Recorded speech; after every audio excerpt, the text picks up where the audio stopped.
আসসালামু আলাইকুম। সংক্ষেপের সময়ে আপনাকে স্বাগতম।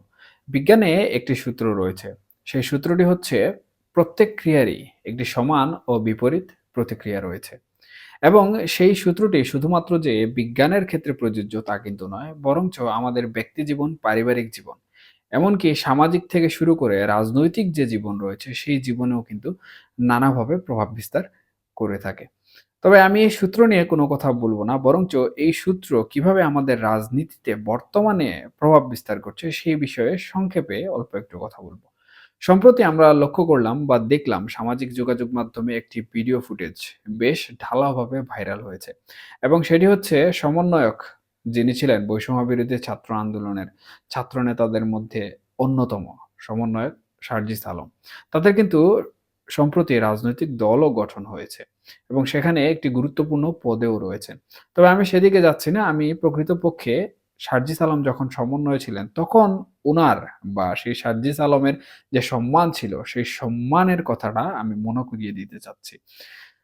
আওয়ামী লীগ ব্যতীত, যেহেতু আওয়ামী লীগের পতনে তাদের অবদান রয়েছে, তাদের ক্রেডিট রয়েছে। সুতরাং আওয়ামী লীগ ব্যতীত বাংলাদেশের জনসাধারণ, আপামর জনসাধারণ আমি উল্লেখ করছি, কিংবা রাজনৈতিক দল অথবা সাধারণ শিক্ষার্থী প্রত্যেকের কাছে কিন্তু এই নামগুলো, বিশেষ করে আমি যে নামটি উল্লেখ করলাম সেই নামটি কিন্তু অনেকটাই গুরুত্বপূর্ণ ছিল। এবং তাদের সম্মান মর্যাদা আমরা দেখেছি অন্তর্বর্তীকালীন সরকার গঠন হওয়ার পর থেকে কিন্তু নানাভাবে অনেক উচ্চ লেভেলে ছিল। তবে সম্প্রতি এমন কি ঘটে গেল যে প্রাইভেট বিশ্ববিদ্যালয়ের শিক্ষার্থীরা বা ছাত্র জনতা তাদেরই প্রতিনিধিকে আক্রমণ করছেন। এই বিষয়টি প্রকৃতপক্ষে নিউটনের যে ৩য় সূত্রটি রয়েছে, সেই ৩য় সূত্রকে কিন্তু অনেকটাই আবারও স্মরণ করিয়ে দেয়। আবার আমাদের বাংলা ভাষায় একটি কথা রয়েছে যে, "অন্যের জন্য যদি তুমি কবর খুঁড়ো, তাহলে সেই কবরে তোমাকে পড়তে হবে কোনো না কোনোভাবে।" যার সারসংক্ষেপ হচ্ছে, তুমি যদি কারো ক্ষতি করতে চাও তাহলে সেই ক্ষতির সম্মুখীন তোমাকে হতে হবে। এখন এই কথাটি কেন বললাম? এই কথাটি বলার পেছনে যে গুরুত্বপূর্ণ বিষয়টি রয়েছে সেটি হচ্ছে বাংলাদেশ আওয়ামী লীগ যে রাজনৈতিক দল রয়েছে, সেই রাজনৈতিক দলের প্রত্যেকটা নেতাকর্মী কিন্তু খারাপ নয়। বা প্রত্যেকটা নেতাকর্মী প্রকৃতপক্ষে কিন্তু দুর্নীতি, লুটপাট, চাঁদাবাজির সাথে জড়িত নয়। সাধারণত শীর্ষস্থানীয় নেতাকর্মী রয়েছেন এবং দলে অনেক নেতাকর্মী রয়েছেন যারা পলাতক আত্মগোপনে রয়েছেন।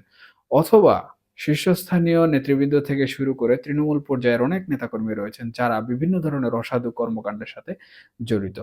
তবে প্রত্যেক নেতাকর্মী বা আওয়ামী লীগের রাজনীতির সাথে জড়িত প্রত্যেক স্তরের নেতাকর্মীর সাথে যে অন্যায় অবিচার করা হচ্ছে বা যে মব জাস্টিস আমরা লক্ষ্য করছি, সেই মব জাস্টিস কিন্তু বর্তমানে যারা সৃষ্টি করেছিল, অর্থাৎ এই যে সমন্বয়করা, তাদের উপর কিন্তু পুনরায় পতিত হচ্ছে। সুতরাং এখানে নিউটনের যে সূত্র এবং আমাদের বাংলা ভাষায় প্রচলিত যে বাক্যটি রয়েছে, সেই বাক্যটির কিন্তু স্পষ্ট একটি প্রমাণ লক্ষ্য করছি।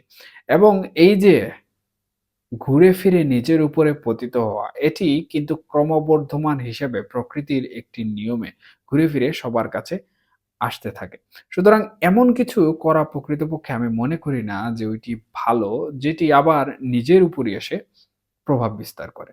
ধন্যবাদ। সবাই ভালো থাকবেন। দেখা হবে পরবর্তী কোনো সংক্ষেপের সময়ে।